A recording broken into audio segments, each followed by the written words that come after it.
Hi, it's Josh Goldberg here. Welcome back to the channel, and today I'm making a quick video on three very important points to keep in mind if you're living with a spouse that has a personality disorder and they're in therapy. Okay, so for example, borderline personality disorder or CPTSD. These are three very important things that I learned in that process, in that journey, and I've also gathered this information from a lot of my clients also who are involved with people that are trying to recover from borderline personality disorder, CPTSD, and personalities of this nature. Okay, so one quick thing I wanted to mention is that this video is based on living with someone that is in the process of healing. Okay, I made another video that I'm going to put a link in the description of when you should leave a relationship that the person is not getting any form of healing or care for themselves. Okay, but this video is based on a spouse that is in the process of getting treatment, of therapy, of healing, and three important things that that I've learned, and also I see that a lot of my clients also learnt in that scenario. Okay, so the first thing is self-care. Okay, self-assessment and self-management.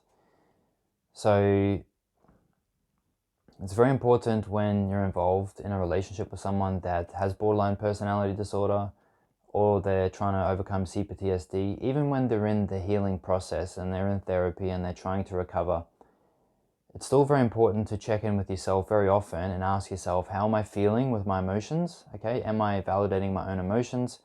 Am I emotionally regulated? How's my physical health? Okay, am I eating okay? Am I getting enough sleep? And also, how is my behavior? Okay, like, is my behavior staying positive? Am I reacting negatively to their triggers and their destructive behaviors? Am I coping? Am I walking away? If it becomes too much and you're finding that your own emotional and physical health and also your behavior is not coping, then it's important to acknowledge that and to keep in touch with yourself, and sometimes even take a short or a longer break from the relationship if a person is not coping with their emotional health, physical health, or their behavioral health. Okay, so that's number one, is to make sure that you stay in touch with how you're doing, okay, behaviorally, emotionally, and physically. And like I said, if a person is not coping, you have to be honest with yourself, and in the interest of self-care, it's very healthy sometimes to take a short break. Could be for a few days or even a week or two, or sometimes maybe even longer depending on the circumstances. And of course, to get support. Okay, if you're not coping so well emotionally or physically, or even if your behavior is not so great, living with someone that has borderline personality disorder and CPTSD can be very difficult to manage behaviorally. Okay, we're all human beings, we all have limits, we all have our own moods and feelings, and we all have our own fuse. And working with someone that's on the outside of the relationship that understands CPTSD and borderline personality disorder can be very helpful in supporting you through this process. Okay, so that's number one, is self-care, self-assessment, self-management is very important. The second very important point that I learned in the process of living with someone with borderline personality disorder is creating a healing space for the person. Okay, so attachment trauma, which is borderline personality disorder, is triggered by the person's attachment. Okay, so if in childhood, if it was the mother or the father, okay, in an intimate relationship, it's generally the spouse that triggers the person's trauma. So sometimes it's necessary, if the person is being triggered on a daily basis and the triggers are not being managed well, and it's just kind of repetitive and it doesn't seem to be a breaking of the pattern, it can be very helpful to leave, okay, to take yourself out of the situation for a period of time. Again, it could be a few days or even a few weeks, go and stay somewhere else. And what this will do is it gives the borderline person a break from being triggered, and it also allows them to see things more objectively and allows them to stop having trauma responses and to stop being hypervigilant. And it can also motivate the person, and it's just helpful sometimes for the spouse of a borderline person, or sometimes even a CPTSD person that's trying to heal, to, if it's not going well, to leave for a temporary period of time. Okay, it's like go away somewhere, stay with a friend, stay somewhere else for a few days or a few weeks. Obviously, you should do this with support. Okay, you should talk to someone supportive about it and make the right decision, but this can be very helpful, especially when there's severe attachment trauma. Even when they're in the process of healing, sometimes the triggers are just too much, and it can be very helpful sometimes to leave. Okay, let the person not be triggered for a few days or a few weeks. It can really help them to regain perspective and, you know, to do some accelerated healing and some introspection without having to worry about trauma triggers and ego defense mechanisms and being hypervigilant. And it can be very helpful to leave for a short period of time. So the third thing is medication. Now, as a counselor, okay, sometimes I have to refer people to psychiatry, okay, in order to get prescription for medication. Okay, I'm not a psychologist or a psychiatrist, so I don't diagnose anything or prescribe anything.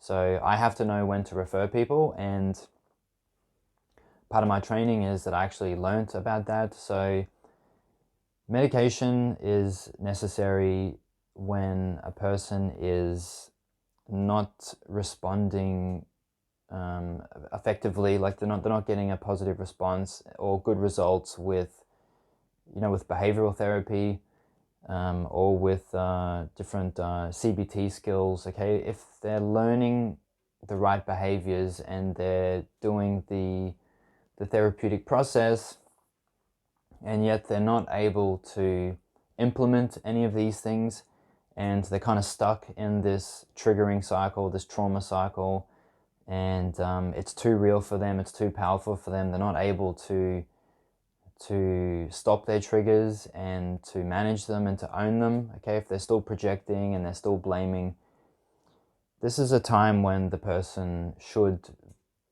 be pursuing the route of medication. Okay, because for borderline personality disorder, which is formed in childhood trauma and childhood abuse, especially in the childhood home, okay, we're talking about prolonged abuse and stress and trauma in the home. Okay, the brain has actually developed its thinking pathways and its thought patterns in a stressful, abusive, and traumatic environment. So sometimes, if, you know, talk therapy, CBT therapy, even DBT, behavioral therapy, even hypnotherapy, releasing trauma emotions, which is very helpful, sometimes the brain needs extra assistance from medication in order to correct the, you know, the pathways that were created when the child was formed in this traumatic and abusive and dangerous environment. Okay, so that's when I, as a counselor, refer people to psychiatrists to get medication, is when they're not able to implement any of the communication skills, behavioral skills, and the cognitive behavioral therapy skills, and when they're just stuck and they're not able to break the cycle of being triggered, and they're not able to own their triggers, they're still projecting, they're still defending their ego with defense mechanisms. This is when I would refer someone to a psychiatrist to be evaluated and to explore the route of medication.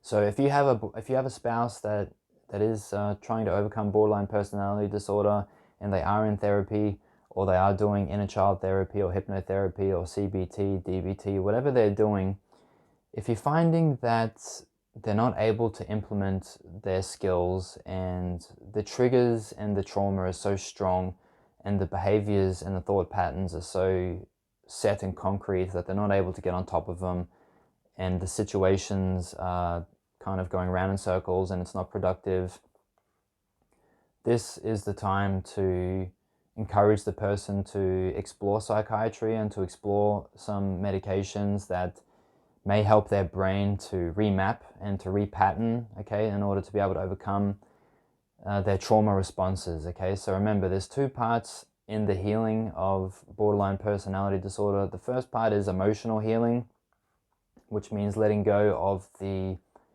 very painful emotions that were created in the traumatic childhood, okay? So regulating the emotions, reassociating with the emotions, experiencing emotions, letting go of unpleasant emotions that were stored from childhood.